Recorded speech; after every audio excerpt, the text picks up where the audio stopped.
Hello everyone. आज हम लोग बात करेंगे इलेक्ट्रोकेमिस्ट्री के कुछ इंपॉर्टेंट टर्म्स के ऊपर। ये टर्म्स आपके पूरे चैप्टर में यूज़ होंगे और स्पेशली न्यूमेरिकल प्रॉब्लम्स को सॉल्व करते टाइम जो भी फार्मूला इसमें आएंगे वो यूज़ होते हैं। तो शुरू करते हैं हम लोग some important terms used in the electrochemistry. Okay, first of all we will talk about the Ohm's law. Okay, Ohm's law एक ऐसा लॉ है जो आपने 10th क्लास फिजिक्स में बहुत पहले से ही पढ़ रखा होगा।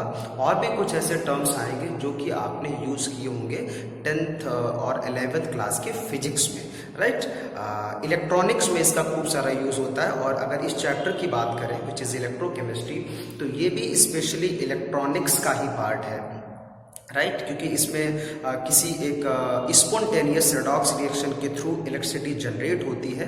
और इसके एग्जांपल्स हमारे बैटरीज हो सकते हैं, और बैटरीज स्पेशली बिलोंग करते हैं केमिस्ट्री से। तो इस वजह से ये सारे के सारे जो टर्म्स हैं वो हम लोग केमिस्ट्री में भी पढ़ने वाले हैं, right. So let us talk about the some specific some useful terms which are used in the electrochemistry, right. First of all we will talk about the Ohm's law, right. So let us start. Ohm's law, right? According to Ohm's law, the potential difference across the two electrode is directly proportional to current passed. हम सभी लोग ये law पढ़ चुके हैं।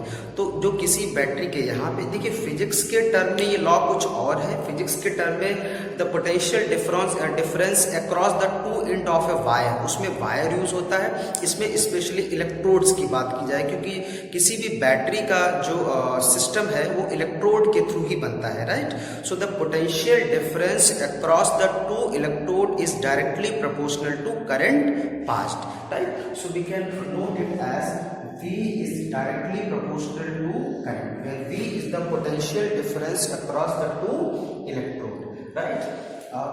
V यहाँ पे अगर ये proportional का साइन लाते हैं तो it becomes RI, where R is the resistance. R यहाँ पे क्या हो जाता है? resistance, where R is resistance,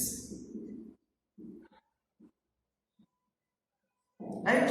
So we can say Ohm's law, it is the potential difference across the two electrode is directly proportional to current passed. यहाँ पे जो symbols लिए हैं वो भी देख लीजिए। V is the potential difference, R is the resistance and I is the current, right.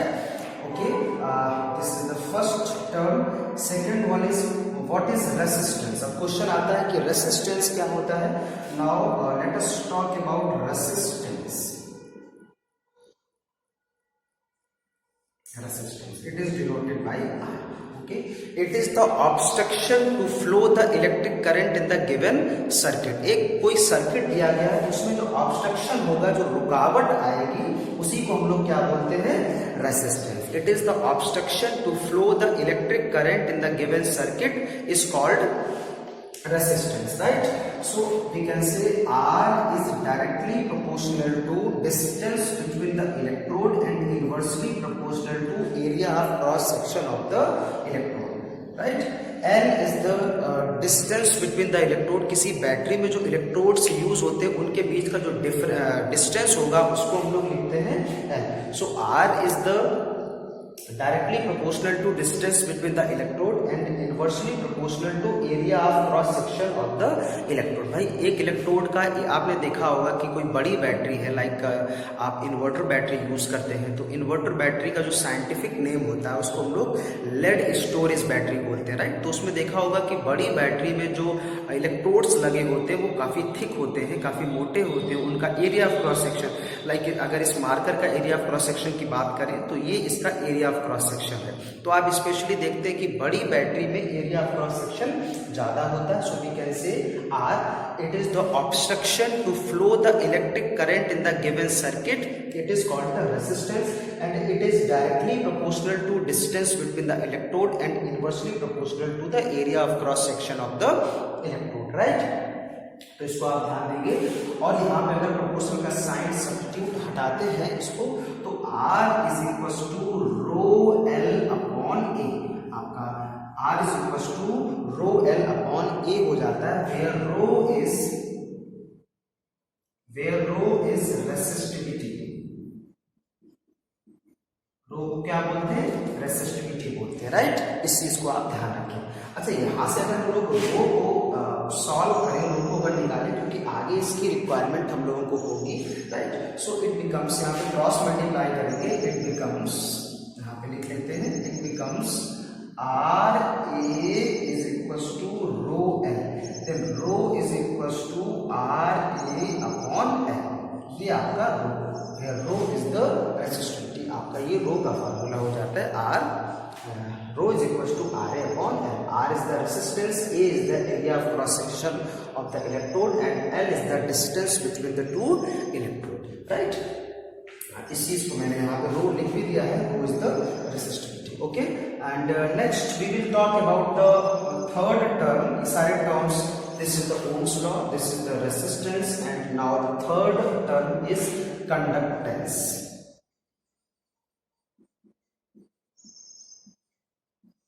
Okay, conductance.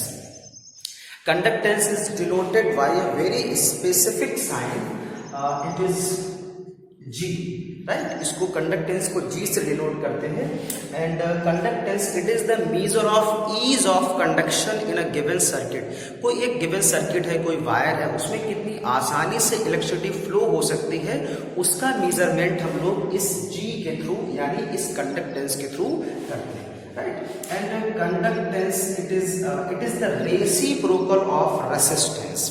ये रेसिस्टेंस का रेसिप्रोकल होता है, so we can say G is equals to 1 upon R, इसको 1 अपॉन आर लिखते हैं। अगर इसके हम लोग यूनिट की बात करें, right, if we talk about the unit, it becomes R का यूनिट हम सभी लोग जानते हैं, इट इज ओम, इसको ओम बोलते हैं, तो इसको 1 अपॉन ओम भी लिख सकते हैं, या फिर इसके यूनिट को ओम इनवर्स, आप इसको अगर ऊपर ले जाएंगे तो ये क्या हो जाता है, इनवर्स हो जाएगा, ओम इनवर्स। या समटाइम्स इसकी यूनिट जो है MHO भी लिख दी जाती है, इस चीज को आप ध्यान रखेंगे, MHO। यहाँ पे क्या इनवर्स का साइन हटा दिया गया और इसको उल्टा लिख दिया गया, MHO, ये यूनिट इसकी लिखी जा सकती है। और जो मोस्ट वाइडली यूज्ड इसकी यूनिट है, जो सबसे ज्यादा आपको बुक्स में देखने को मिलेगी, which is called Simon.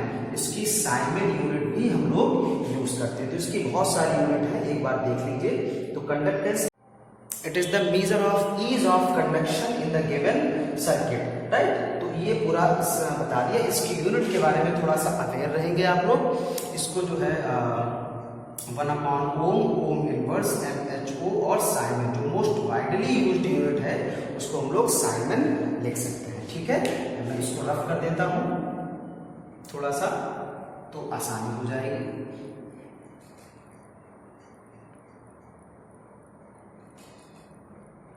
Okay, it's a unit is sign. Sign जो मोस्ट वाइडली यूज्ड यूनिट है, वो हमने यहाँ पे मेंशन कर दिया है, right. And third one is let us talk about conductivity. ये जो चौथा टर्म है, ये बहुत ही इंपॉर्टेंट है आपका, इसको हम लोग बोलते हैं conductivity, okay. Conductivity is denoted by a very specific sign. आप शायद पहली बार सुन रहे होंगे, it is denoted by a very specific sign, it is called kappa. Kappa is looks like K, right, इसको बोलते हैं kappa. So conductivity is denoted by kappa, and kappa is the reciprocal of resistivity, right. ध्यान रखेंगे, kappa is the reciprocal of resistivity, so we can note it like 1 upon रो, इसको 1 upon रो भी लिखा जा सकता है, ठीक है। Kappa is equal to 1 upon rho. अगर यहाँ पे इसकी यूनिट की बात करें, इसकी कप्पा की वैल्यू RA अपॉन L, तो यहाँ पे अगर इसके कप्पा में रखेंगे तो it becomes 1 upon RA upon L। इसको जब सॉल्व करेंगे तो इट बिकम्स L अपॉन, मैं यहाँ पे लिख देता हूँ, it becomes L upon RA। Kappa is equal to L upon RA, right. इसको शायद आपको ये विजिबल होगा, ठीक है, इसको आप देख सकते हैं, मैं कैमरा में देख रहा हूँ, ये दिख रहा है आपको। So kappa is equal to L upon RA, right. अगर इसके हम लोग यूनिट की बात करें, talk about its unit, right, length का यूनिट, दैट इज मीटर और सेंटीमीटर। बैटरी है तो सेंटीमीटर में ही होगा क्योंकि छोटी यूनिट है, राइट। तो सेंटीमीटर में होगा। तो सेंटीमीटर, आर की यूनिट क्या होती है? Ohm, it's ohm, right. And A is the area of cross section, it's centimetre square, ठीक है। इसको अगर फर्दर सॉल्व करते हैं तो centimetre square cancel, 1 upon ohm, यहाँ पे हम लोगों ने देखा था 1 अपॉन ओम को हम लोग क्या लिख देते हैं? साइमन। इसको हम लोग क्या लिख सकते हैं? साइमन। एंड ये सेंटीमीटर ऊपर जाएगा तो it become Simon centimetre inverse. ये आपका साइमन सेंटीमीटर इनवर्स हो जाता है, ठीक है। इन सब चीजों को आप ध्यान रखेंगे, right. So it is the conductivity, ठीक है। प्रैक्टिकली ये थोड़ा सा अभी इन टर्म्स को प्रैक्टिकली यूज करेंगे तो और भी चीजें यहाँ पे निकल के आ जाएंगी। Okay, now I would like to talk about the fifth term, it is called molar conductivity. हम लोग बात करेंगे किसके बारे में? मोलर कंडक्टिविटी के बारे में बात करेंगे,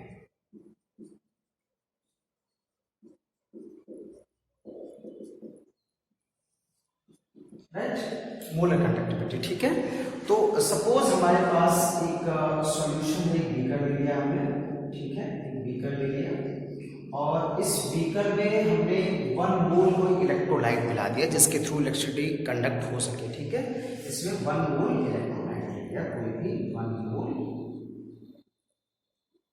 इलेक्ट्रोलाइट, ठीक है। 1 मोल इलेक्ट्रोलाइट और इसका जो वॉल्यूम होगा वो 1 लीटर। तो ऐसी कंडीशन में क्या हो जाएगा कि सॉल्यूशन का कंसंट्रेशन कितना हो जाएगा? 1 मोलर हो जाएगा, ठीक है। तो इन 1 मोलर में क्या होता है? मोल इज काउंटेबल, इसको काउंट किया जा सकता है। 1 मोल में जो आयंस बनेंगे वो 6.023 × 10⁻23 जो कि एवोगैड्रो नंबर के इक्वल होगा। तो आप लोग जानते हैं कि आयंस के थ्रू इलेक्ट्रिसिटी कंडक्ट होती है, तो इसमें फिक्स अमाउंट इलेक्ट्रिसिटी इसमें कंडक्ट होगी। तो इस पूरे सॉल्यूशन के थ्रू जो भी इलेक्ट्रिसिटी कंडक्ट होगी उसको हम लोग बोलते हैं मोलर कंडक्टिविटी, राइट। तो अगर हम लोग डेफिनेशन की बात करें तो the conducting power of all the ions produced by 1 molar solution. एक मोलर सॉल्यूशन से जो स्पेसिफिक आयंस इलेक्ट्रिसिटी को कंडक्ट करेंगे उसको हम लोग क्या बोलते हैं? Molar conductivity. Okay, I am repeating again, the conducting power of all the ions produced by 1 molar solution. एक मोलर सॉल्यूशन के थ्रू जो इलेक्ट्रिसिटी कंडक्ट होती है उसको हम लोग क्या बोलेंगे? Molar conductivity. Okay, molar conductivity is denoted by lambda M. इसको लैम्डा, बेटा ये साइन लैम्डा, एक लैम्डा का साइन ये भी होता है, ये स्मॉल लैम्डा है और ये आपका कैपिटल लैम्डा है। So it is denoted by lambda M and lambda M is equals to kappa × 1000 upon cm, right. Kappa × 1000 upon cm। Kappa is the, अभी हम लोगों ने कप्पा पढ़ा, kappa is the conductivity 1000 in order to change into litre. ये जो volume, cm is the molar concentration. Molar concentration जब यहाँ पे ये ml में इसका वॉल्यूम दिया होगा तो इसको 1000 से मल्टीप्लाई करके इसको लीटर में हम लोग कन्वर्ट कर लेते हैं। सो ये आपका lambda is equal to kappa × 1000 upon cm। Kappa is the conductivity and cm is the molar concentration. If we talk about its unit, अगर हम लोग इसकी यूनिट की बात करें, इसका यूनिट काफी बार एग्जाम में पूछा जाता है। यहाँ पे हम लोगों ने कप्पा का यूनिट क्या निकाला था? आप देखिए, कप्पा का यूनिट था साइमन सेंटीमीटर इनवर्स। तो यहाँ पे लिख सकते हैं साइमन सेंटीमीटर इनवर्स, ठीक है। Simon centimetre inverse. अच्छा, 1000 का यूनिट, बेटा ये 1000 आपका वॉल्यूम है। So it is the centimetre cube per litre. You can say centimetre cube litre inverse, ये आपका 1000 के लिए। और इसका यूनिट क्या होगा? इसका यूनिट होता है मोल पर लीटर, क्योंकि ये क्या है? This is the molar concentration. तो लीटर से लीटर कैंसिल हो जाएगा, सेंटीमीटर इनवर्स है तो इसमें स्क्वायर बचेगा। So it becomes siemens centimetre square, siemens centimetre square, mole ऊपर चला जाएगा, siemens centimetre square mole inverse. Sometimes 1 marks में आपका ये केवल इसका यूनिट ही पूछ लिया जाता है, तो इन चीजों को आप ध्यान रखेंगे। तो आज हमने स्पेशली इन 5 टर्म्स के ऊपर बात की है जो कि आपके इलेक्ट्रोकेमिस्ट्री का जो बेसिक नॉलेज है उसको बूस्टअप करने के लिए बहुत ही आपके हेल्पफुल टर्म्स होंगे। और आज की वीडियो में इतना ही रखेंगे। इसको एक बार इसका व्यू ले लीजिए, इसको देख लीजिए आप अच्छे से, right. So This is the overall explanation of the 5 terms which are really helpful in the electrochemistry, right? Which is Ohm's law, resistance मैंने explain किया था, R is directly proportional to distance between the electrode and A is the area of cross section of the electrode. Further solve किया था conductance is the reciprocal of resistance and it is the conductivity is 1 upon rho, इसको यहाँ पे unit भी निकाला था. And the last is molar conductivity, the conducting power of all the ions produced by 1 molar solution. ठीक है, तो इसका एक व्यू ले लीजिए, ये फार्मूला आपके लिए बहुत ही इंपॉर्टेंट हो सकते हैं. Okay, so it is all for today. और ऐसे ही वीडियो हम आपके साथ शेयर करते रहेंगे और आप अपने घर पे रह करके अच्छे से पढ़ाई करते रहिए. इस समय की जो कंडीशन है वो बहुत ही ख़राब है और किसी भी कंडीशन में हम लोग आपकी हेल्प कर रहे हैं. Thank you, have a nice day.